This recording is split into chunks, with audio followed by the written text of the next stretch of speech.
Salibonani, thanda ukulibingelela ngegama lenkosi uJesu, thanda ukubonga umlimo oselusayo, umlimo osigcinayo. Siyabonga isihlobo esithandekayo konke asenzela khona izikhathi zonke, insuku zonke.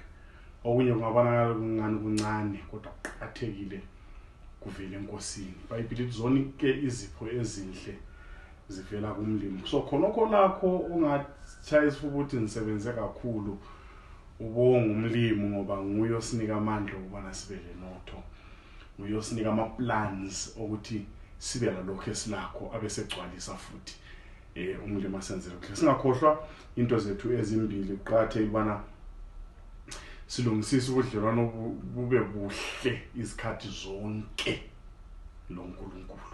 Thatha ithuba ukubala iBhayibheli isihlobo esithandekayo.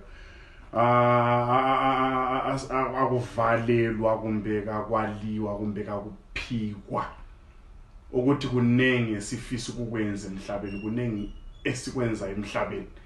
Kodwa kuqakathekile ukuthi bana ukuthatha isithuba umisa into zakho eceleni ozenzayo, uthatha ithuba ubale iBhayibheli. Ungabaleli omunye umuntu, uzibalela inhliziyo yakho, khuleke ucele ukuthi umlimo akhulume lawe, akhulume lami lengaphakathi yami, ngimuzwe umuzwe engana lawo umlimo. Sibese sithatha ke ithuba futhi lokubana lathi njengabantu sikhulume laye uJehova ngomthandazo. Then okwesibili okuqakathekileyo, sisemhlabeni singabantu, siphila labanye abantu, kulabanye abantu abaseceleni kwethu, kulabanye abantu abaphila latho. Kumele ke nje sibabusise, babusiseke ngathi bayakhuleka umlimo aphendule imithandazo yabo, uyiphendula ngathi.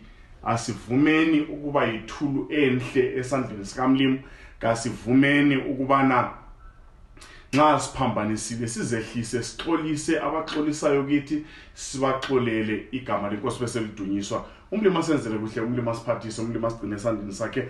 Asike sibambeni la. Sikhulumile isikhathi eside ngo-Israyeli, samkhuluma ngaye uNkulunkulu emkhetha, sakhuluma ngabo besuka eKenani ngenxa yendlala besiyafika bahlale eEgypt, bebizwa nguJoseph. Wafa uJoseph, wangena uFaro ongamaziyo uJoseph, Faro ongelani.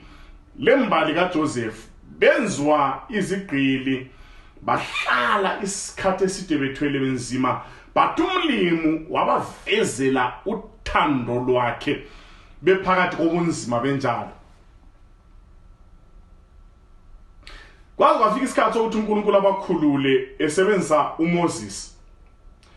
Bakhululeka, baphuma eEgypt ebugqilini baya eKenani, bachapha ulwandle olubomvu, badlimana, amanzi aphuma edwaleni ayebaba. uNkulunkulu walungisa waba right, badla izagwaca, banqoba izimpi endleleni, banqoba amakhosi alamandla, bayachapha uRiver Jordan, bafika ezweni lesithembiso. Sebehlezi khona phana baphumula ngokuswelakala kwenhlanhla, basebekhohlwa ukuthi uNkulunkulu ngubani. Bangela bahawukela imikhuba eseceleni yamanye amakhosi angamkhonzi umlimo. Ayibaxwayise ngakho ukuthi bengalandeli imikhuba engayisiyo.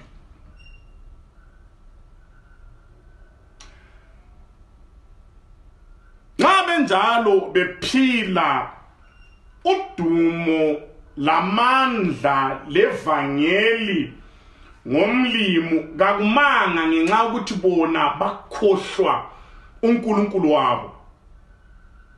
Amandla kamlimo kawamanga ngenxa yokuthi bona kabasavumanga ukusetshenziswa ngomlimo. Amandla kamlimo afinyelela ezinye izizwe, uthando lwakamlimo lwafinyelela ezinye izizwe. Kulesizwe lapha ungabala eBhayibhelini besivele sikhona sihluphana lo-Israyeli, sihluphana lo-Israyeli. Sike sakhuluma ngesizwe samaFilistiya, oGoliath behluphana lo-Israyeli. Esinye isizwe ebese sihluphana lo-Israyeli okwesikhathi eside yisizwe sama-Assyrians. bahlukuluzana lo Israyeli la ngesikhathi senkosi uHezekiya. Benjalo i-capital city yabo isigodlo esikhulu sabo sasiyininiva. Then isibala kuJona la asike nisukuzwe lapha sokusandika. Umlimi nawo usefinyelela lezinye izizwe ezingaso Israyeli. Sefinyelela labanye abantu abakhatshana le abangelani lomlimi. Abafinyelele, abasondelele, abavezele uthando lwakhe. Ngomlimo lomusa olesifiso sokuthi abantu bonke emhlabeni basindiswe. Labantu esicabanga ukuthi bakhatshana lomlimo, labantu esicabanga ukuthi abazake bacabange even ngokukhuleka, abantu abangazake babala iBhayibheli, but umlimo ulendlela zakhe, ubakhangele, ubelusile, uyafisa ukuthi labo basondele ngakuye abamukele. The word of the Lord came to Jonah, son of Amittai. Go to the great city of Nineveh and preach against it, because its wickedness has come up before me. Kunzima lo. Izwi lenkosi lifike kuJona, ongowesizwe sako Israyeli. Umlimathi yena ngifuna Jona uphume ebantwini bakini, esizweni engasikhethayo. Kulabantu laba abaseceleni, yebo belihlala lisilwa, engxenye ngaleso sikhathi ilizwi likamlimi lisizwa, kwakuvele kulempi phakathi kuka-Israyeli lama-Assyrians. Mhlawumbe babeplana uku-athaka umlimi u-Israyeli sorry, but umlimi bakhangele ezulwini wabazwela wathi yena abangeke bafe kasubambeni lapha, abangeke bafe babhubhe emhlabeni baphele as families and as individuals or as a country, bafe ngingabafinyelelanga. So Jona hamba uyekhuluma lapha. Asibambeni lapha. So nxa laba bantu babevele beyisitha sika Israyeli, kuthi ukuthi babeyisitha lesika Jona ngoba uJona wayengumIsrayeli. But umlimi ngalandaba lezimpi zabo, ulendaba lokuthi abantu bakhe kumele kubasindiswa. Asikubambeni lokho, kasukubambeni msa. Akulandaba kumbe kulomuntu elingakhulumisaniyo lilempi zenu zezembuzi ekhaya, lilempi zenu zesiketi esatshiswe ayina, silezimpi zethu zokuthi abantwana bathi bedlala batshaya iwindi, silezimpi zethu zokuthi ubezwe bekunyeya, ulempi ebambekayo bathatha inkomo zikayihlo. But umlimi uthi yena ake libeke eceleni okwezimpi zenu, kule vangeli okumele lichunyayelwe, ngoba wena Jona lesizwe labantu beNiniva lobabili ngiyalithanda, ngifuna ukulisindisa. Njengabantu ikakhulu ngensuku zokuqina esiphila kizo, asingakhangeli thina abanye siphethe izimpi zabo khokho bethu, yizo esilwa ngazo, silezi zatho zokulwa nabantu bona labo. But ilizwi lithi lona mana mbijana ngempi yangakini, impi yomndeni, impi yokuthi labana benzani, kule vangeli okumele lihambe. Bona bana ongabakhulumisiyo, bona bana ofisa ukuthi ngabe into zibahambeli kuhle, ngiyabafuna embusweni njengoba nawe ngofuna embusweni.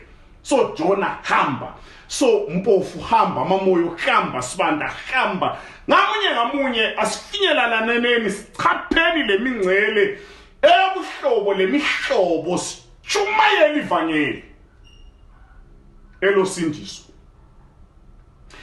ivangeli lokubuyisana, ivangeli lokuxolelana. So Jona hamba noma ukwazi ukuthi bake bahlasela ngesikhathi sikaze Ezekiel, hamba uyechumayela ngiyabafune kusindiso limu lomusa umlimo lothando. Noma ukwazi ukuthi uyizothiwa ibaba kuloyayo kuzunganothi umlimo uthena hayi mana leyo mpi akubaphakamisele isiphambano kumele basindiswe lawe kumele usindiswe. Utheni isizathu ukuthi because its wickedness has come up before me. Ha! Bona nxa kokuyizitina waze kwaba isitezi sobubi, wickedness. Nxa ekhuluma nge-wickedness asokwezenzo kuphela kusuka emcabangweni. Babe plana izinto eziqatha ezihlukuluza abanye abantu, beplana izinto eziqatha bazenze eziphambene lentando kaJehova besephula umthetho kaMlimo. Okunye ababeyikho khona abantu beNiniva ama-Assyrians yikukhonza izithombe. Babela bonkulunkulu abehlukeneyo abaningi. Ongabala iBhayibheli enyezinto ezisemqoka eziphezulu ezingunumber 1 umlimi angazifuni ebantwini ukuthi abantu bakhonze izithombe, baflathele yena, bakhonze izidalwa, baflathele yena, bazenzele izinto zokukhonzwa yena okho ekhona uNkulunkulu umnikazi wempilo khonokho umlimi kakufuni. Kodwa lesi sizwe siyisitha sika-Israyeli saphinda saba yisitha sikaMlimi ngokuzidalela nokuzenzela izithombe, bangakhonza uNkulunkulu ophilayo, bazenzela izithombe. Khonokho kwadala ubutha, kwavula igap enkulu between bona lo Nkulunkulu osezulwini. Bathi lanxa kunjalo umlimi othi angisoze ngibalahle, abasoze balahlwe bengakwazi ukuthi kukhona uNkulunkulu omkhulu kulezi thombe zabo. Umuntu engifuna ukumthuma khonapho mbani nguJona. Jona kumele uhambe uyekhuluma lalaba bantu uyebaphakamisela ukuthi yebo balezithombe but kuloNkulunkulu omkhulu kulezithombe. Yebo balezithixo kuloNkulunkulu ongumdali, kuloNkulunkulu ongusimakade, kuloNkulunkulu oyedwa obamba into zonke. Bona baloNkulunkulu abathi ngoelanga, baloNkulunkulu abathi ngomoya, baloNkulunkulu abathi ngoenotho. Mina ngiuNkulunkulu oyedwa ngibambe konke, kimi zonke izinto sesandleni sami. Hambe bavezela ukuthi bona bathwele nzima balabo uNkulunkulu, bona yiba beluso uNkulunkulu, bona yiba baprovidela uNkulunkulu. Hambe batshela ukuthi kulami uNkulunkulu ongumaluso olungileyo.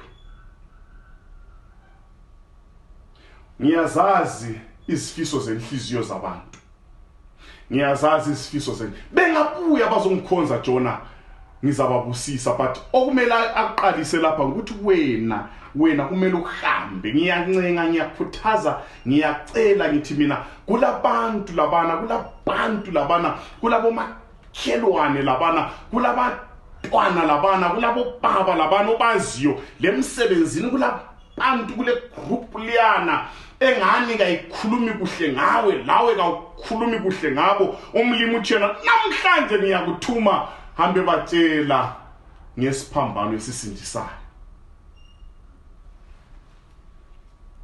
Impi yakho lobutha bakho Jona ngabantu beAsyria, ngabantu beNiniva aya kubajikela eceleni. Okuqhakathekileyo ukuthi baziswe ngendaba esindisayo.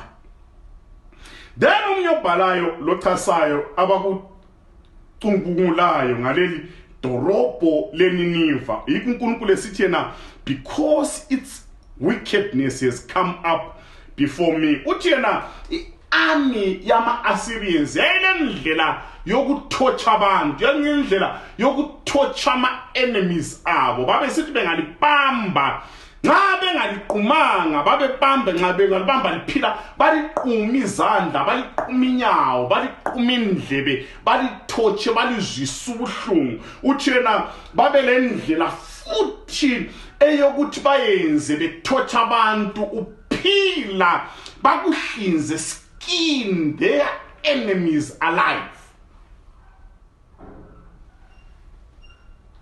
Kwakuyisizwe labantu ababelenhliziyo elukhulu ababejabula ngobuhlungu babanye abantu.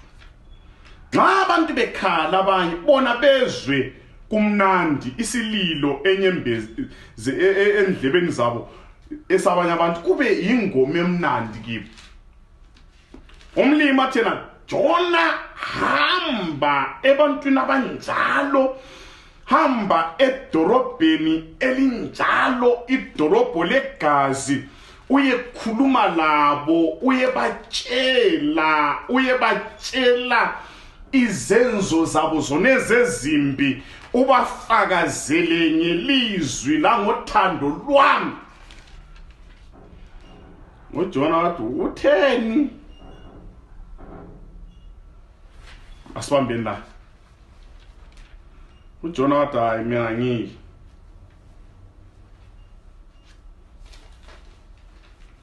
Right. Asubambeni la. Umlimi engakuthuma, umlimi engasithuma. I-message akunike yona izafinyelela lapho kumele iye khona. One way or the other izahamba kuphela. Ende izahanjiswa nguwe umathunywa, izahanjiswa yimi umathunywa. Umlimi engathuma hayi umuntu wakhe uzampelekezela ukuthi i-message iyefika ngoba amthume khona asokuyacela isawudo yikuhambisa indaba echukuphila lokufa kwabantu. Right, kule ndaba lapha kule verse lapha sizayibala uNaomi ngo3 verse 1 uchasisa athi yena iNiniva yayisazakala njenge city of blood. Yisigodlo okwakuplana khona inkosi ngamakhosi eAsiria beplana ukuhlukuluza abantu babesithi bengabanjwa abantu balethwe khonapho bahlukuluzwe baqunywe bophe. Uyazi umuntu nxa esehlinza umuntu sobesarika ephila hlinze phila babelukhune enhlizweni zabo. Xa ngikhuluma so ngokuya omncane wakhona lawo lalele igazi lakho liyanquma uhluthi hayi laba abantu bafanele babulawe balahlwe. But umlimo osezulwini abantu abanjalo abalesihluku esinjalo uthi Jona ngicela uye bafinyelela. Jona ngicela uye kukhuluma nabo. Jona ngicela uye bancenga. Chapter 3 verse 1. Woe to the city of blood, full of lies, full of plunder, never without victims. Woe to Nineveh, the city of blood, city of blood, full of lies. Okubulala kwakuyinto elula lemnandi. I think base behlala phansi ntambama sebegwejisa babala ukuthi wena uhlinza abantu abangaki bephila balalele bathi shh. Bezwe imkhosi abantu befuthelwa bekhala bathabe kube intokozo.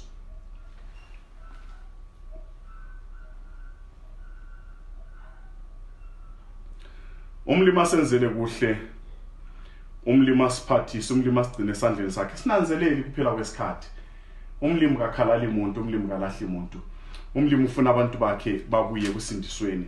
Sizayibala sesingikhaya siqediseni uchapter 3 sizwe ngeNiniva, sizwe ngabantu laba uJona athunywa kibo. mina lawe inhliziyo zethu sihlezi balahle ngoba ngabantu abalukhuni, ngabantu abalomoya omubi, yisizwe vele kungela sizathu ukuthi sibe khona emhlabeni. But iBhayibheli lithi umlimi wathi yena hamba uyekhuluma labo Jonah. But verse 3 yathi yena, but Jonah ran away from the Lord and headed to Tarshish. He went down to Joppa, where he found a ship bound for that port. After paying the fare, he went aboard and sailed for Tarshish to flee from the Lord. Umuntu othenjiweyo xa izulu lahlala phansi laplana lakhangela iNiniva lathi isizwe lesi sesisiba, abantu laba sebegangile, badinga ini, badinga intshumayelo, badinga i-effort, so singakhetha abantu. Hayi, uJona nguye ongasimela kuhle akhulume, uyakwazi ukukhuluma, akhulume labo bazamuzwa, sizamnika amazwi, simnike lesibindi, umoya engcwele uzampelekezela ayifakaza indaba le. Xa izulu selimkhethile lampika uJona athi lipike kubi, angiyi namhla, kangiyi kusasa, kangisoze ngiye vele. Kumnandi kulabantu abaningi emhlabeni asebafungayo, abake bafunga bathi mina umlimi angimfuni, ivangeli angilandaba lalo, but umlimi walungisa indlela zakhe, batholakala abanye ngabatshumayeli, abanye sebebambile kuma positions aphezulu ngale, ngoba umlimi nxa esekufuna esitikini nguwe laye lizalungisana asambeni la.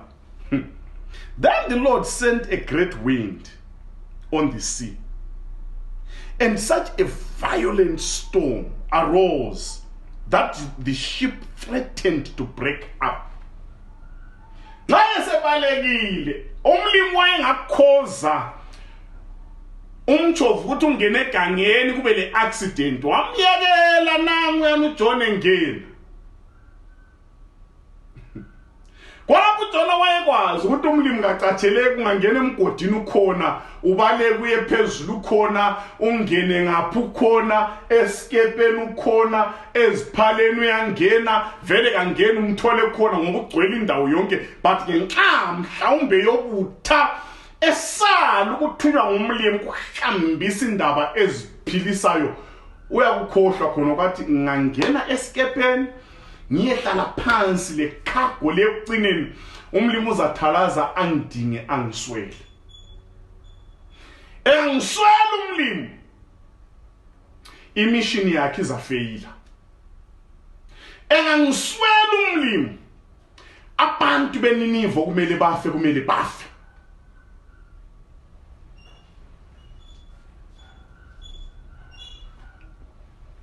Nxa esephansi kuthiwa umlimi caused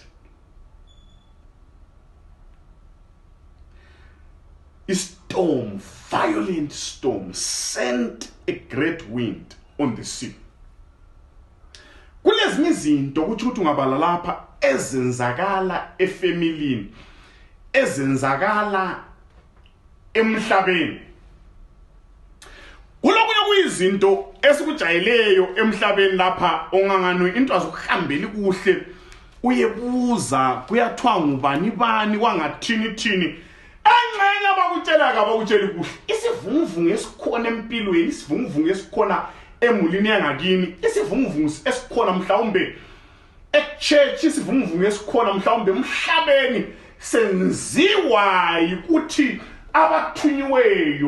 abathunywayo abale message yokuphila, abale message yokuthokoza, abale message yokukhulula, sebalile, sebekhohliwe, sebeqhatshwe kwezinye indawo, sebebhizi ngemfundo, sebebhizi ngenotho, sebebhizi ngalokhu lalokhiyana okungabo, sebekhohliwe ukuphakamisela umhlaba ilizwe elisindisayo. Ezinye izivunguvungu zibangelwa ngabantu abalevangeli abangafuni ukulishumayela. Umlimi uthi yena lizahamba kuphela. Kulabantu abaphethe good news okumele umhlaba wonke ubezazi, okumele umhlaba wonke uzwe, okumele abantu bezwe baphenduke bananzelela uthando lukaMlimi. But abantu abathunyweyo kasisali njengoJona sibaleke, sesisala okungani kuhlakaniphile kuthiwe hayi mina angeke ngikwanise, hayi izinto zabo bani, hayi ngisafunda, hayi ngisafuna ukuhlanganisa izinto zingasahlangani, umlimi enze ngabo zingahlangani ukuza kubambe wena isiphepho, istorm esabakhona olwandle alelo langa sabangelwa ukuthi esikepeni esithize kule ndoda eyayithunyilizwe lokusindisa abantu beNiniva, eyaplana ukwala, eyaplana ukubalekiyele, yona ithunywe ngale. Umlimi wayikhangela so wathi lindoda kumele iyefika kuphela ngale empilweni sihlobo ezithandekayo ngokwala lokubalekela umsebenzi. Lentando kaJehova sicina sidala ama-storms empilweni zabanye abantu.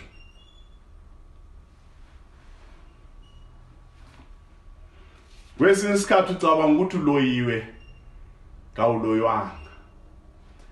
Sabela uNkulunkulu ebiza, kuza kuba lokuthula empilweni yakho. Khangela abantwana bahlupheka, ucabanga ukuthi enxe ngumalumelwana ovuthela into zakhe, galazo lento zakhona ezithiwa ziyavuthelwa yikuthi wena uyala ukusabela uNkulunkulu ebiza. Ungasabela uNkulunkulu ebiza, ungene endimeni yakho emsebenzini kaJehova, isiphepho empilweni siyaphela, igama lenkosi lidunyiswe. Abantu okumele bafinyelelwe basebefinyelelwa, iqinqa likhala, ndawonye sibe khona ekhaya ezulwini. Asambela. All the sailors were afraid, and each cried out to his own God. And they threw the cargo into the sea to lighten the sea. Guys, people sesichaya amagaga seonga kujiyele kuyele kuthini kuthiwa babudana lo wakhuleka kuNkulunkulu wakhe. But kulenye indoda engasakhulekanga kuNkulunkulu wakhe, gama layo nguJona. Kule situation la nxa abantu besebebhise bekhuleka kibo uNkulunkulu babo, uJona kwakungenza ukuthi akhuleke kuNkulunkulu wakhe, ngoba wayekwazi ukuthi ngake ngithi baba wethu osezulwini, angcono ngizithulele engangizwa angangiboni. Wayecanti kamuzwa, wayesekholithi kamuzwa, engangizwa angangiboni, sesiyefika laba bangafa ngokuya ngokwabo, mina kodwa kumele mphephe ngoba kangiyi lapho engithunywe khona kangiyi.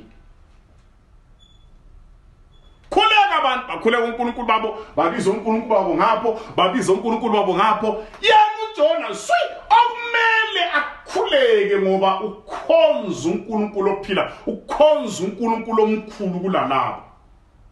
Ababeguqile ngomdombo babelaphana, abanye besenza okwabo ngale, abanye bethunyisela ngapha, yena ele.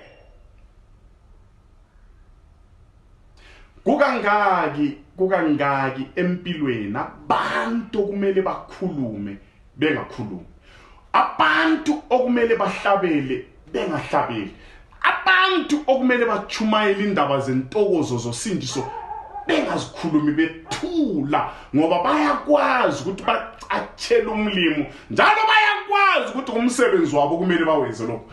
Leso sizathu kugcine sokukhuluma abantu ongamelanga bakhulume, abantu abangela message, ngoba abantu abale message sebecatshile. Okwenza lemhlabeni kube lenkulumo, kube lamavangeli aphambeneyo lemfundiso yeBhayibheli, yikuthi labo abalaziyo labale message yezulu balele, bathule, babhise.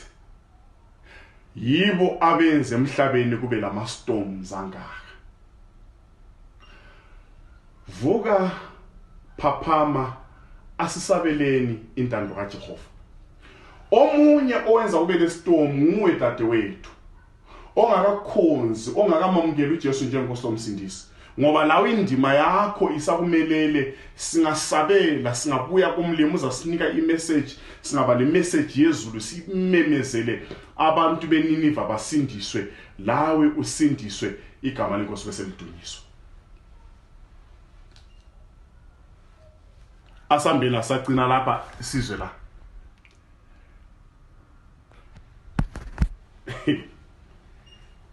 Search chapter 1.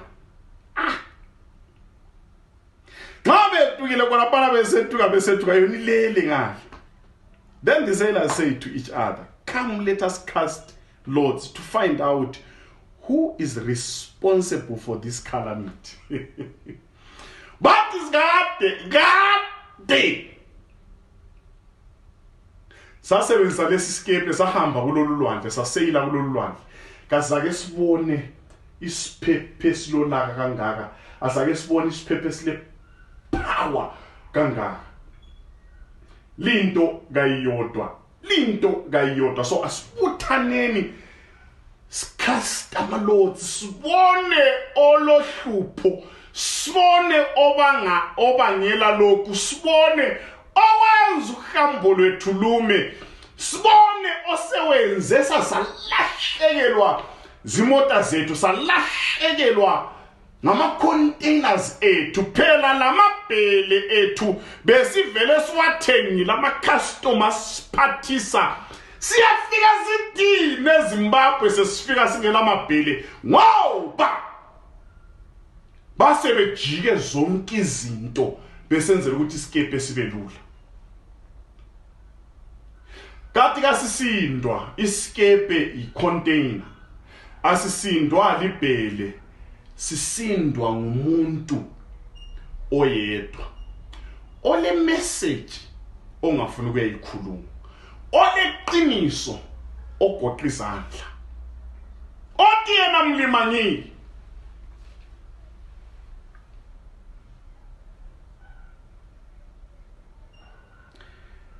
They cast lots, and the lot fell on Jonah. So they asked him, "Tell us, who is responsible for making all this trouble for us?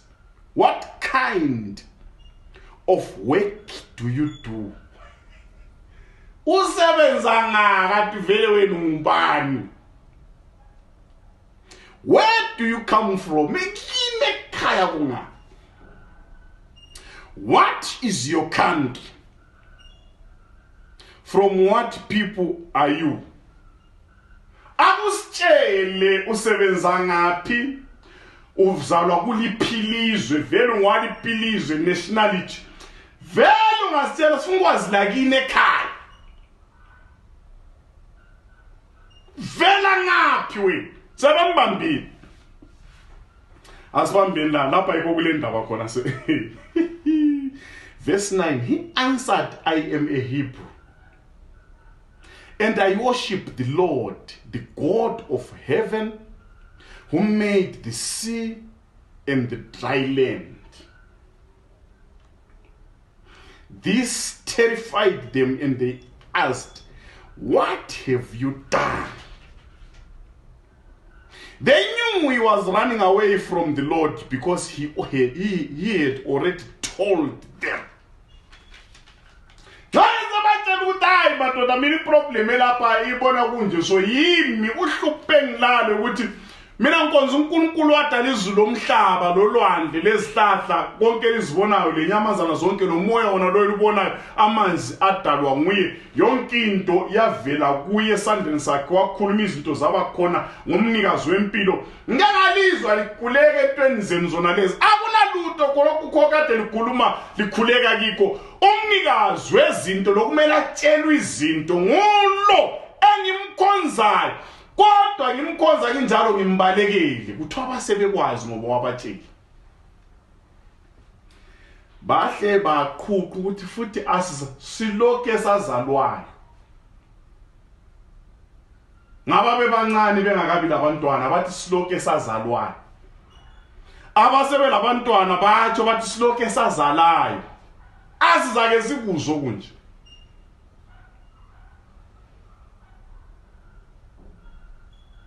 asizake sikuzo kunje.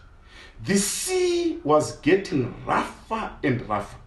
So they asked him, what should we do to make the sea calm down for us? Verse 12, pick me up and throw me into the sea. He replied, and it will calm. I know that this is my fault, that this great storm has come upon you. Ngiyakwazi unje ukuthi lokuhlupho ludalwe yimi so indlela engenza kuthule so ukuthi ngibambani madoda lengijikele olwandle kwaba nguyozibuyelayo esikepeni sefuna ukujika indaba engaziphumeli indaba engathi chedara eceleni phela wayeyindoda eqinileyo wayekwanisa ukweqa amephezulu laphana abese-dive azijikele azeqelele olwandle sesithi yena ajikele ukwenza ukuthi nxa i-chronic isiphuma kusasa ithi kulabantu abamjikelayo cala lingabi ngelakhe ngangcono ngife lingijikele elwandle kulokuthi ngiye khona lenini sebatshelile bethuka bamangala ukuthi kade umuntu onjani obalekela uNkulunkulu lamandla kangaka indaba ezinhle ukuthi labo bahle bamkhonza bahle bamamukela bahle balahla into zabo lezana babezikhuleka laphana bazijikela khatshana basebekwazi ukuthi there is a God in heaven. Umlimi wasechaya inyoni ezimbili ngelitshe lilodwa kungakafikwa okuyachumayela eNiniva wahle wachumayeza abantu laba abakhona ekhaya limo lomusa ulimo lothando wamukela wonke umuntu lasebelahliwe uyababize kusindisweni lesingacabangeliyo ukuthi ivangeli ngabafinyelela liyabafinyelela labo windi kwakulabo windi besikepe balamukela ivangeli kwakulama security esikepe balamukela ivangeli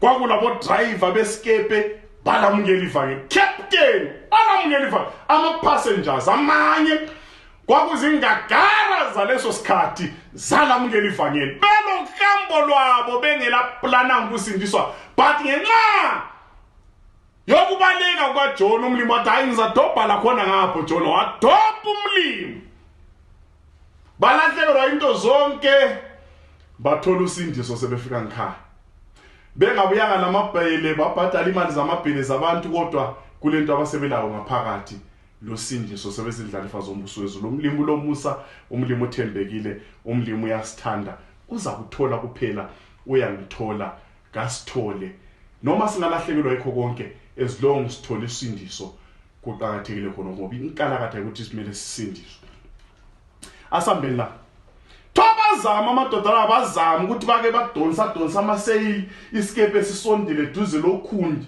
ukuthi baye emchiyo Jona bengamphosela emanzini kuthiwa umoya waba lamandla amakhulu instead verse 13 the men did their best to row back to the land but they could not, for the sea grew even wilder than before.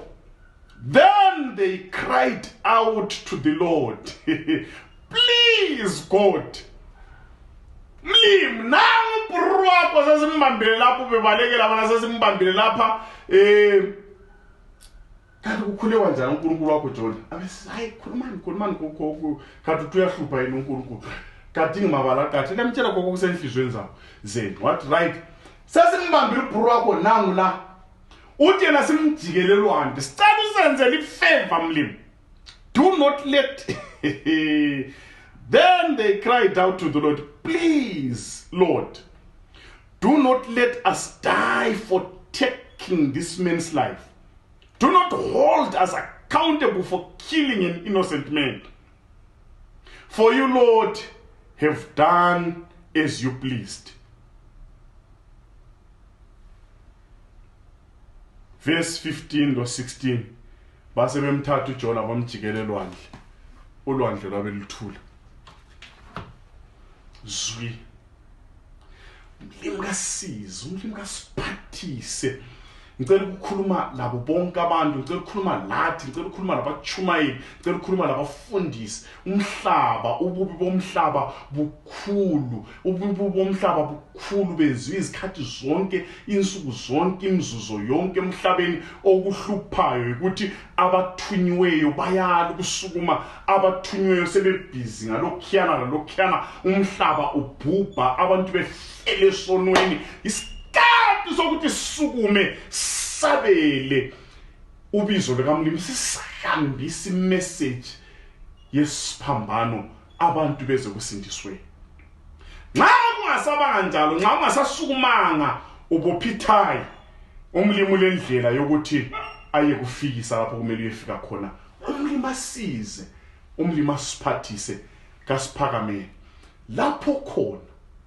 Nyenyezela umuntu ngendaba yosindiso, ngoba nxa sithula ububi buyaqansa, ububi buyamemetheka emhlabeni. Nxa sithula kuba lomagagasi lesiphephe empilweni, ubangelwa ngabantu abalosindiso, le message abayiphiwe ngumlimi abangafuni ukuyichumayela, asebebhizi ngezinto zalo umhlaba, sibe sesikhohle ukuphakamisa indaba zosindiso. Umlimi asize, umlimi asiphathise, sizalelwe siphilela okudumisa lokuphakamisa uJesu Kristu wasifile eCalvary. Umlimi asenzele kuhle, kasikhuleke nini. Babolongileyo siyabonga namhla, siyabonga insuku zonke.